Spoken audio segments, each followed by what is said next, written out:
ஸ்ரீவில்லிபுத்தூர் அருகே 2000 கடனுக்காக நாட்டு வெடிகுண்டுகளை வீசிய சம்பவத்தில் பெண் உட்பட 7 பேர் கைது செய்யப்பட்டுள்ளனர். விருதுநகர் மாவட்டம் செண்பகத்தோப்பு சாலையில் உள்ள ஆட்டு வலசை பகுதியைச் சேர்ந்தவர் சூர்யா. இவர் மம்சாபுரம் பகுதியைச் சேர்ந்த பாண்டி என்பவரிடம் செலவிற்காக ரூபாய் 2000 பணம் வாங்கியுள்ளார். பணத்தை திருப்பி கேட்க வந்த பாண்டி தரப்புக்கும் சூர்யாவுக்கும் தகராறு ஏற்பட்டுள்ளது.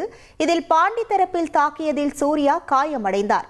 ஆத்திரமடைந்த சூர்யா தனது வீட்டிலிருந்த நாட்டு வெடிகுண்டுகளை மனைவி தவசி அம்மாளை எடுத்து வர சொல்லி வீசியதாக கூறப்படுகிறது. ஆனால் குண்டுகள் வெடிக்கவில்லை. இதில் அச்சமடைந்த பாண்டி மற்றும் அவரது நண்பர்கள் அங்கிருந்து ஓடி போலீசில் புகார் அளித்தனர். அதன் பேரில் சூர்யா, அவரது மனைவி தவசி அம்மாள், வெடிகுண்டை சப்ளை செய்த ஜெயக்குமார், முனியசாமி ஆகியோர் கைது செய்யப்பட்டனர்.